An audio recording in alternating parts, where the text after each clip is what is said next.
in the European Union.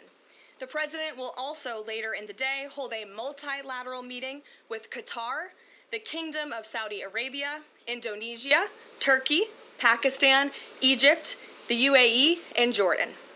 After these important meetings, the president will attend a reception tomorrow night with more than 100 world leaders before returning to Washington, D.C. On Thursday here at the White House, President Trump will welcome President Erdogan of Turkey for a bilateral meeting. And on Friday, the president will travel to Long Island for the Ryder Cup golf match between the United States and Europe. This event is one of the greatest sporting events in the world, and it would not be taking place this year without President Trump's help. President Trump signed an executive order last week preventing a strike that would have crippled the New York City area ahead of the tournament, and at the request of the 5 labor unions who all represent workers on the Long Island Railroad. One of the greatest golfers in the world, Bryson DeChambeau, praised the president's critical intervention, saying, quote, "When the possibility of a strike threatened to disrupt transportation and attendance, President Trump stepped up and took the action needed to protect this world-class competition. Thanks to President Trump's decisive leadership, the Ryder Cup experience will be everything fans and the golf community deserve." Again, that's a quote from the great golfer Bryson DeChambeau. Now let's all hope the American Ryder Cup team can take home the trophy. In other news, positive economic data continues to pour in. Brand new polling shows that Americans' faith in the economy and the direction of the nation is back on track and shooting even higher. Home ownership is more affordable, with mortgage rates dropping to a 3-year low. For new home buyers, this represents a $250 decline in your monthly mortgage payment, or nearly $3,000 a year. And President Trump has made it very clear he wants to continue to see mortgage rates decline to a record low, just like they did in his first term. Thanks to President Trump's unleashing energy dominance, gas prices are dropping and Americans are spending the smallest share of their disposable income on gasoline since 2005. Additionally, the annual cost to own and operate a new vehicle is down by nearly 6% over the last year. Americans are earning more and they are spending more than ever before. After inflation outpaced for 26 straight months under Joe Biden, real wages have increased nearly every month since President Trump took office, with wages for blue-collar workers rising at the fastest rate in 6 decades. Retail sales are also booming, up 5% over last year, and the stock market is booming, and Americans' retirement accounts continue to do well, with the Dow, S&P 500, and Nasdaq all hitting new record highs. In fact, the S&P 500 is up nearly 15%, and the Nasdaq is up more than 21% since Election Day. As part of President Trump's mission to restore America as the manufacturing superpower of the world, he has secured nearly $9 trillion in U.S. investment, nearly 9 times more than Biden attracted in his entire 4-year term, and we expect that number to be upwards of $15 trillion very soon. We're already seeing the initial economic benefits of these investments, with industrial production recently rising to an all-time high. President Trump built the greatest economy in the history of the world in his first term, and we are witnessing him do it all over again. Now, before I open it up to questions, I do want to speak on the heinous political assassination of Charlie Kirk. As President Trump powerfully stated yesterday, this assassination was an attack on everything that makes the United States of America the greatest country on earth. But that attack has completely failed. The heartwarming response from the overwhelming majority of the American people over the past 2 weeks is all of the proof that you need. The assassin who took Charlie's life can destroy flesh and blood, but he can never destroy the values that Charlie stood for. All across the country, millions of Americans have prayed, hosted vigils, attended church services, became politically engaged for the first time, and honored the legacy of Charlie and the ideals he died speaking for. The beautiful memorial service attended by President Trump and 100,000 great Americans in State Farm Stadium yesterday was just the latest example. And Erica Kirk's mercy was one of the greatest acts of grace this world has ever seen. May God continue to watch over Erica and their beautiful children. Unfortunately, there have been some jarring exceptions to this unity. This past Friday, 58 House Democrats voted no, and 38 voted present on a resolution that simply stated, condemning in the strongest possible terms the assassination of Charles James Kirk and all forms of political violence. There were no strings attached to this vote. This was a simple gesture of human decency to denounce political violence. I wish I could say that this was only a fringe group, but 96 votes is nearly half of the entire House Democrat caucus. And they didn't just vote against this basic resolution condemning political violence. A number of those same Democrats took to the House floor to smear Charlie Kirk's name. The man wasn't even buried yet, and Democrat members of Congress were denigrating his memory on the floor of the House of Representatives. This was truly a sad moment and a clear reflection of how radical the Democrat Party has become. Many Democrats in elective office have now been totally captured by a radical fringe of the far-left base who want to dehumanize every person they disagree with. We must continue to call this wickedness out. It's the only way that our nation can heal. For too long, past leaders have offered platitudes while political violence has been allowed to fester and harm innocent Americans. There has been coordinated campaigns dating back years, spearheaded by radical left-wing organizations centered on dehumanizing, intimidating, doxing, and even attacking Americans whom they disagree with. These groups have radicalized impressionable individuals to foment violence. An attempted transgender assassin traveled to Justice Brett Kavanaugh's family home with plans to end his life.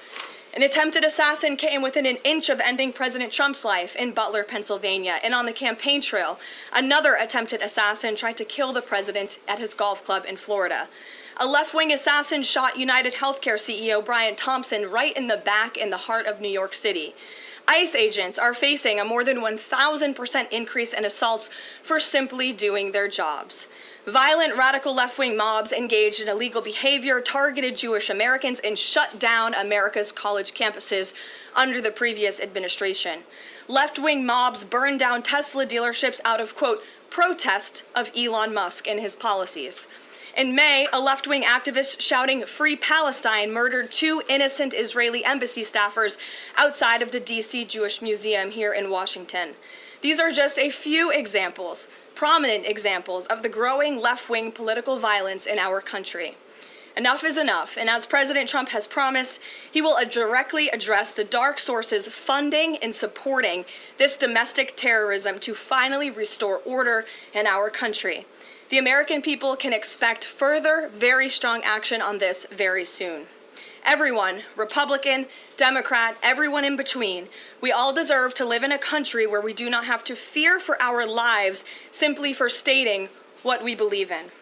With that, I will take your question. In today's new media seat, we have Monica Page, who is the White House correspondent for Turning Point USA's news organization, on the front lines. Monica, thank you for being here. We're so sorry for the loss of Charlie. I know you work for him, you were very close to him, and we appreciate your being in the new media seat and also your commitment to covering the White House. You are here every day, just like the rest of everyone in this room, so why don't you kick us off today? Thank you so much, Caroline. I don't think you realize how much it means to me to be here in this seat, especially on behalf of Turning Point USA and Frontlines. We greatly appreciate it.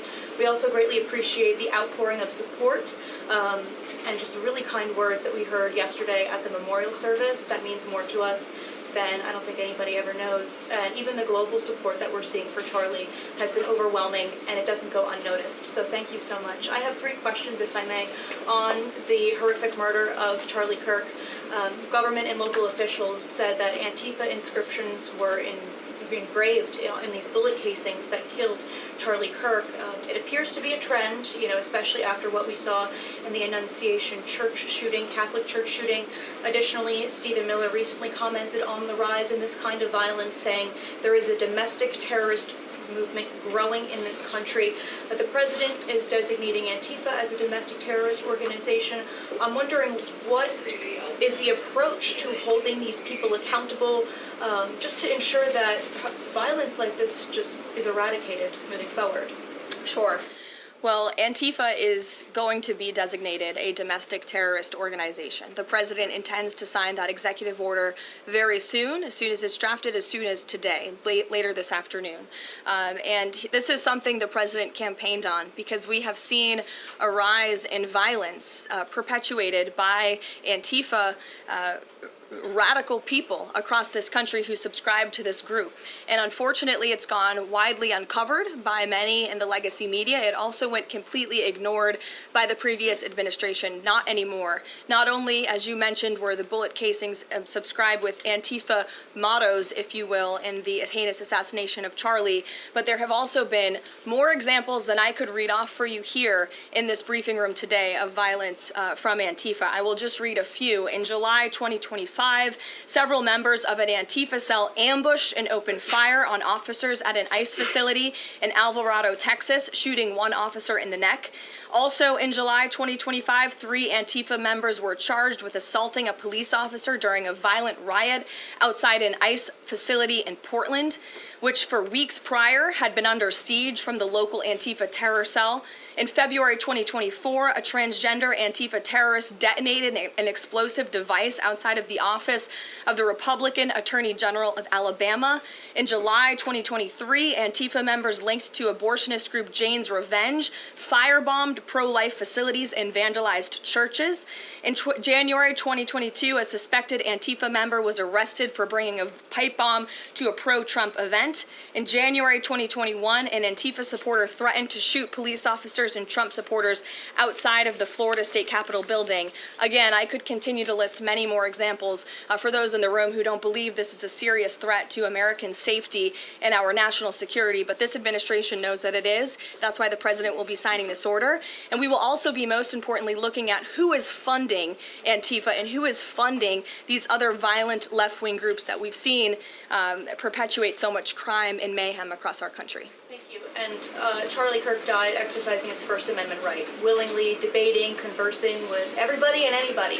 That was what he did. So what message does this White House have now to all Americans who feel like they are too afraid to express their beliefs, their values, their morals in the wake of such horrific violence? I think the president has answered this, and I will leave it to his response, Monica, where he so beautifully said, we have to keep fighting. We have to keep speaking up. We have to keep speaking our mind. I know that's what Charlie would want us to do, and we have a right to free speech in this country. The president supports it. It is protected by our beautiful Constitution, and Americans should not cower in fear. They should rise up in courage to continue speaking the truth. And to end on a lighter note, Caroline, sure. I'd love to know what your favorite memory of Charlie is. Sure. Charlie was a great guy, and he was, of course, a very influential person in the conservative movement, in the MAGA movement. He was so helpful to the president during the campaign and to all of us who worked on that campaign, that historic campaign. I myself had many great memories going on Charlie's amazing podcast and his show. He was always willing to text people with words of encouragement. In fact, my last text exchange with him was the day before he died, and he was asking for my husband and I's address to send a children's book to our son. And I think that just speaks to the type of person that he was. And I know so many of us here at the White House are going to miss him very much. Thank you, Caroline. Thank you. Gabe. Caroline, thank you. Regarding the autism announcement, Sure.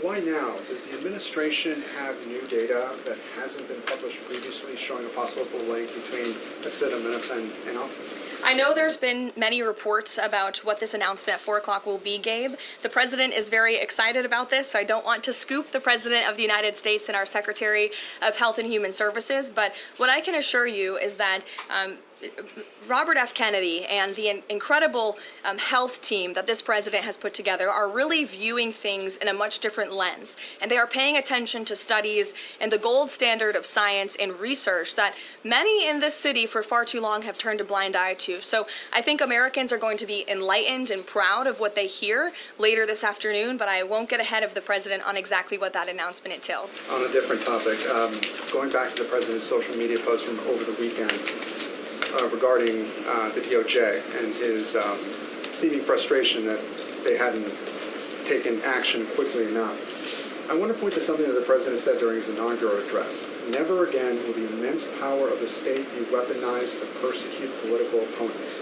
We will not allow that to happen. Is the president going back on his promise? No. In fact, the president is fulfilling his promise to restore a Department of Justice that demands accountability. And it is not weaponizing the Department of Justice to demand accountability for those who weaponized the Department of Justice. And nobody knows what that looks like more than President Trump. We are not going to tolerate gaslighting from anyone in the media or from anyone on the other side who is trying to say that it's the president who is weaponizing the DOJ. It was Joe Biden and his attorney general who weaponized the DOJ. Joe Biden used this sacred American institution to go after his political opponent in the middle of an election year.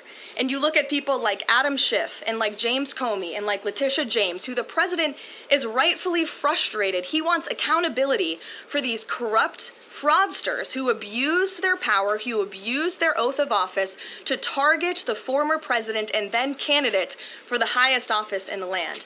And I think the president is reaffirmed in those frustrations and his hope for accountability by the millions and millions of people who reelected him to this office with a mandate to demand accountability. And the president has not been shy about this, Gabe. In fact, when he traveled to the Department of Justice earlier this year, all of you were there to cover it. He said, quote, "I demand a full and complete accountability for wrongs and abuses that have occurred. The American people gave a mandate to investigate and root the corruption out of our system," and that's what the president wants to see done.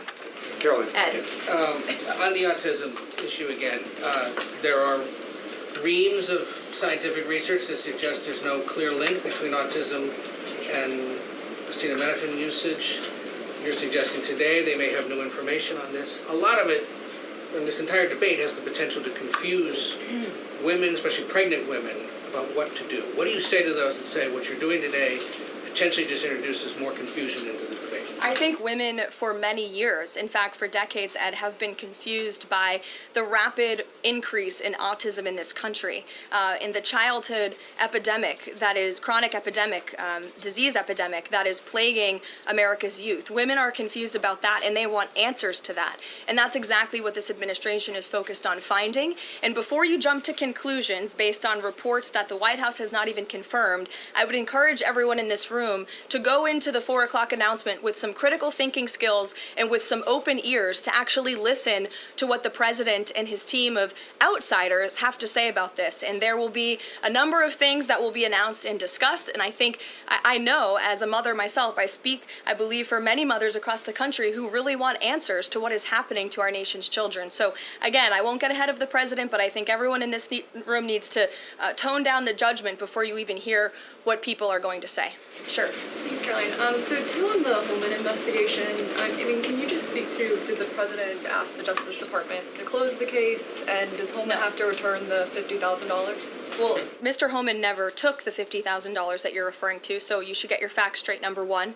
Number two, this was another example of the weaponization of the Biden Department of Justice against one of President Trump's strongest and most vocal supporters in the midst of a presidential campaign. You had FBI agents going undercover to try and entrap one of the president's top allies and supporters, someone who they knew very well would be taking a government position months later. Mr. Holman did absolutely nothing wrong, and even the President's Department of Justice, even Kash Patel's FBI, looked into this just to make sure. They had a number of different prosecutors and FBI agents who looked into this. They found zero evidence of illegal activity or criminal wrongdoing. In the White House and the President stand by Tom Homan 100% because he did absolutely nothing wrong, and he is a brave public servant who has done a phenomenal job in helping the President shut down the border. Mary. Thanks, Caroline. I have 2 questions on far-left violence. Sure. The first one, the president said yesterday that the bullet hit Charlie, but it was aimed at every one of us. Do you and your colleagues have a heightened sense of fear following this shooting and this far-left violence we're seeing across the country? I certainly think there's a heightened sense of awareness by conservatives across the country, by all of us here at the White House. Again, as I said to Monica, many of us were personal friends with Charlie and had involvement with Turning Point before we came and served our government in this way. So certainly it's a very shocking incident, and I think, it's very unfortunate that those of us who work in this movement have to think about violence just for speaking our minds and for supporting President Trump. And as a follow-up on that, I asked the president last night on Air Force One about this pattern of transgender violence we're seeing. Charlie's killer lived with his boyfriend who identifies as transgender, and then we had the Annunciation shooting, the Covenant shooting, all of these incidents. The president said that we're looking into transgender violence. Does that mean the FBI is looking into it? And can you give any more clarity on how the administration is viewing this uptick in specifically transgender violence? It's definitely something worth looking into, and I think anyone who denies that at this point is being willfully ignorant. And the administration is taking it seriously, all causes of violence, and why these people would be driven to such evil and such hatred. And there's probably many answers to that question, but the administration is really focused on all of them. For individual investigations and cases, of course, the FBI and the Department of Justice are leading those. But as for this overall violence and domestic terrorism that we're seeing, the White House and the President's policy team will be leading the charge, and that really begins with designating Antifa as a domestic terrorist organization. And I can assure you there will be additional actions to come. Sure, in the pink. Thanks, Caroline. Liz Landers with PBS NewsHour. I just wanted to follow up quickly on something that the president had said yesterday. So we heard from Erica Kirk. She said she forgives the man who shot and killed her husband. And then right after that, we heard from the president who said, I hate my opponent and I don't want the best for them. How does that square with bringing down the temperature of political violence in this country? And then, if I could, I had a follow-up on Venezuela, too. Look, the president is authentically himself. I think that's why millions of Americans across the country love him and support him, including Erica Kirk, who you saw so beautifully was on stage with the president in an unthinkable moment, in the midst of an unthinkable tragedy, and was leaning on the president for support during that time. And he was there to give it to her, as well as the vice president and many other top-ranking cabinet officials. Kayla. Thanks, Caroline. On TikTok, the deal. How much is the deal? And if you can't give an exact number to how much the deal is, when can we expect to learn how much the deal is being valued at? And then separately, who are the members involved in the deal? Like, can you share any more details there? So I don't have a specific number for you, nor am I going to confirm the specific individuals and entities in the deal, Kayla, but I do have several details I'm happy to run through for all of you, and the president will be signing the deal, the official deal, later this week at some point. Under the terms of this deal, TikTok will be owned by a majority of American investors and controlled by a board of directors with extensive national security and cybersecurity credentials. In partnership with the U.S. government, Oracle will serve as TikTok's trusted security provider, and they will independently monitor the safety and data security of all U.S. user data on TikTok's platform. Americans' data will be stored securely in the United States without access from China. All U.S. user data will be stored on servers operated by Oracle in the United States, protected from surveillance or interference by foreign adversaries. And the algorithm, I know this is a question many of you have had, will be secured, retrained, and operated in the United States outside of ByteDance's control. And TikTok will remain globally interoperable, meaning TikTok users in the U.S. will be able to see videos posted by users in other countries and vice versa. While I don't have a number on the specific deal, we do expect that thanks to the president's leadership and the securement of this historic deal, businesses using TikTok will generate as much as $178 billion in economic activity within the U.S. over the next 4 years. So this is great news, not just for the millions of American youth who use TikTok. Their data will be safe and secure with this new deal. They'll continue to use this very fun app, but it's also great news for all of the small business owners who have really been able to make a living off of the use of TikTok as well. And if I could just get one more as it relates to China, on crop prices with farmers,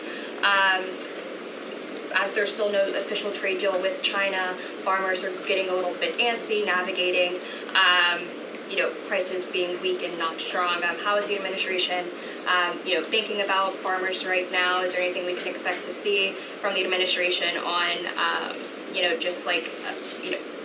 sort of bailing farmers out should prices continue to not work in their favor? Well, the administration is completely understands the anxiety of farmers. We're very much aware of this issue. It has been a part of our discussions, the trade team's discussions with their Chinese counterparts. As for any specific actions, I don't have any news on that for you today, but I can fully assure you the entire National Economic Council in this building, as well as our Secretary of Agriculture, Brooke Rollins, have been talking with the trade team about this. There's been many meetings on this, and they are on the ball, but I don't have anything specific for you today. Sure, Selena. Thanks, Caroline. But the case against Letitia James was extensively investigated for 5 months, and President Trump's handpicked Attorney General Eric Siebert could not find any evidence that he committed a crime. So is the president saying here it doesn't matter if there's a crime, he just wants his political enemies to be charged? Well, let me just walk you through Letitia James. Letitia James completely abused her oath of office. Letitia James was actively and openly engaged in lawfare. You talk about weaponizing the Department of Justice. What was Letitia James's campaign slogan? It was prosecute Donald Trump. She was saying she was going to prosecute Donald Trump before she even knew if Donald Trump committed a crime, which of course we did not. Those are not the words of a serious prosecutor. Those are the words of a corrupt politician who is abusing their power. She actively campaigned on that. She also led the witch hunt, the financial fraud investigation against President Trump and the Trump Organization, in an appeals court tossed that case out, a $500 million civil fraud penalty in August, which was another win for the president, and exonerated him of this witch hunt and showed that this is an individual who is corrupt and abused her oath of office. And we also have evidence of her mortgage fraud. An April report from a white-collar fraud investigator found that there was documented evidence that James engaged in a consistent pattern of financial and property disclosures that raise serious legal questions. But why won't the president accept the conclusions of his Justice Department to not bring charges against Letitia James? In fact, you had Bondi and Blanche top DOJ leadership who were against ousting Eric Siebert, who again was picked by President Trump. I just answered that question for you, and the president has every right to express how he feels about these people who literally campaigned on trying to put him in jail, who literally tried to ruin his life and ruin his businesses, and he wants to see accountability for those who abuse their office and abuse their power. And Letitia James absolutely did that, whether you want to admit it or not. Is that not Jeff. retribution, though? Jeff, it's accountability. Thanks, Jeff. Caroline. 2 foreign policy questions. President Putin has offered President Trump a 1-year extension of the latest, for the most recent treaty limiting nuclear weapons. Does the White House have a reaction to that? Does the president want to accept that offer? And then one separate issue, just generally, what is the president's response or reaction to the number of countries this week who are planning to or have recognized a Palestinian state? 2 great questions, Jeff. To your first question about Russia, the president is aware of this offer extended by President Putin, and I'll let him comment on it later. I think it sounds pretty good, but he wants to make some comments on that himself, and I will let him do that. As for all of these Western nations that are recognizing a Palestinian state, the president has been very clear. He disagrees with this decision. He spoke about that in the UK, standing right next to his friend, Prime Minister Starmer, and he feels this does not do anything to release the hostages, which is the primary goal right now in Gaza, does nothing to end this conflict and bring this war to a close. And frankly, he believes it's a reward to Hamas. So he believes these decisions are just more talk and not enough action from some of our friends and allies. And I think you'll hear him talk about that tomorrow at the UN. Kristen. Thanks, Caroline. Just going back to this Letitia James story. What does President Trump plan to do if the Attorney General, Pam Bondi, tells him that there is not enough evidence to bring his political opponents' cases or to charge those cases? That's a hypothetical question, Kristen. That hasn't happened at this point. But we did see one U.S. attorney not be able to find enough evidence, and now they no longer have a job. Is that something that you would consider? Look, the president stands with Pam Bondi 100%. He made that clear this weekend. He answered questions from all of you last night on Air Force One. He said the same, and that's how he feels at this moment in time. And just one more thing on the Attorney General with Pam Bondi. Caroline, would the president support designating Russia as a sponsor of terrorism if it doesn't return kidnapped Ukrainian children? And secondly, we just found out through questioning that Hunter Biden sat in on the discussions of his pardons. What's the White House response to that? Unfortunately, I think it's unsurprising, and it's also very telling that one of the only pardons Joe Biden signed on his way out the door was the pardon of his son. Everything else was signed with an auto pen, but that one was clearly his own signature. To your first question about Russia, I have no news to share with you on that. Sure, in the yellow. According to media reports, Maduro has sent a letter to President Trump, but President Trump avoided saying whether he has read it. Did he receive it? We have seen this letter. Frankly, I think there were a lot of lies that were repeated by Maduro in that letter, and the administration's position on Venezuela has not changed. We view the Maduro regime as illegitimate, and the president has clearly shown that he's willing to use any and all means necessary to stop the illegal trafficking of deadly drugs from the Venezuelan regime into the United States of America. Context of the letter? Gilbert, go ahead. To you, and then go ahead. Sure. Thank you, Caroline. Whitline with Borderhawk News. The admin has openly discussed taking legal action against officials in sanctuary jurisdictions. Just this last weekend, we saw Mayor of Evanston, Daniel Bliss, rioting and protesting outside of an ICE facility near Chicago. Are there plans to start arresting sanctuary mayors or governors going forwards? Unless they commit a crime, I don't see them being arrested. But if they are violating federal law, if they are violating state law, then of course they should be arrested by state and local law enforcement. If they're violating federal law, then they can expect the consequences of that behavior. Nick. Thank you, Caroline. Would the president like to see Congress pass a national holiday honoring Charlie Kirk annually?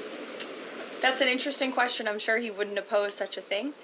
But you can pose that to him yourself next time you get the chance. Sure thing. And to follow up, too, I know the president is honoring Charlie with the Presidential Medal of Freedom. Is there anything else that we don't know of in the works to honor Charlie?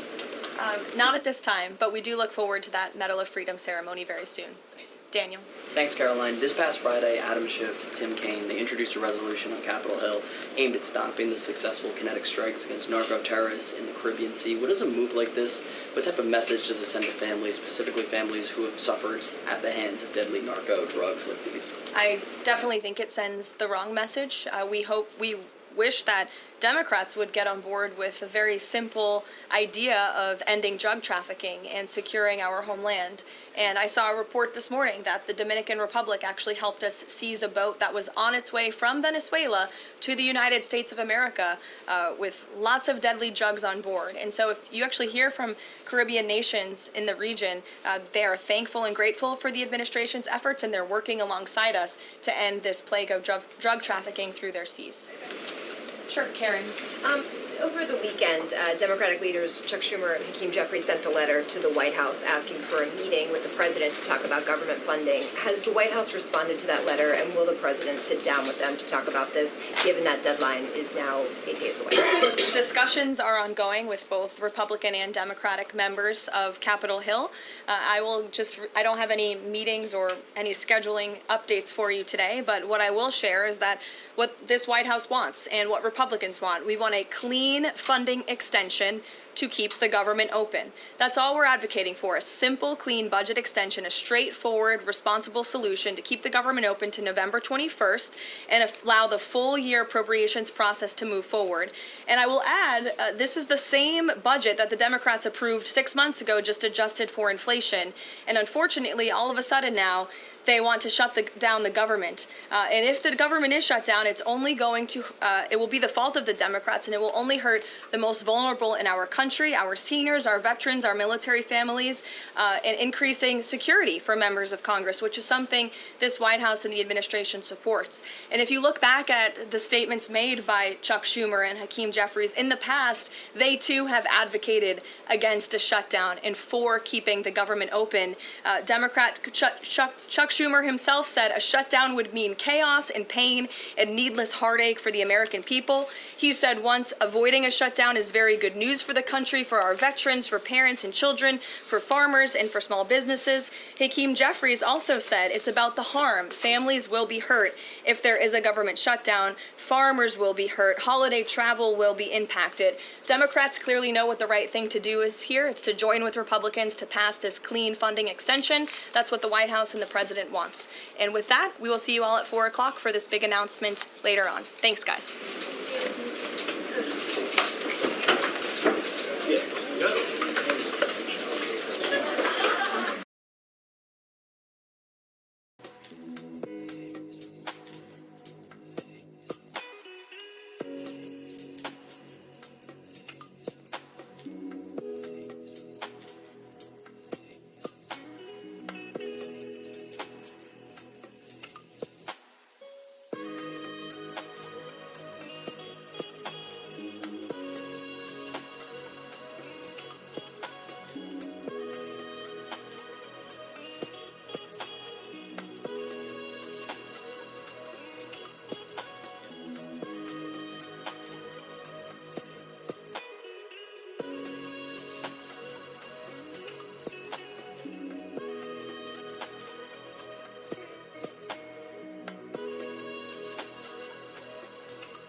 They are so trapped by sentence structure.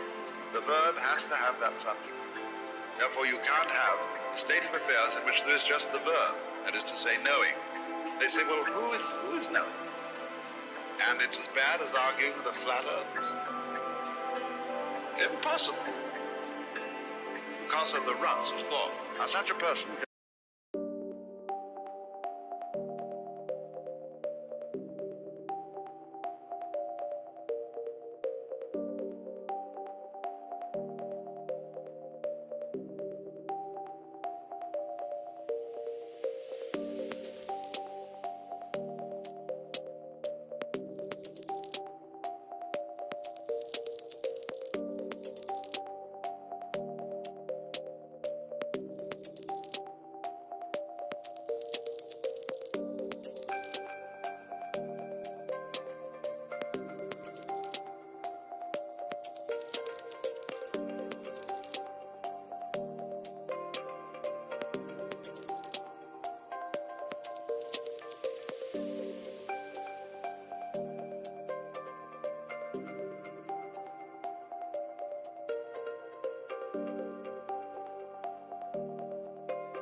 you.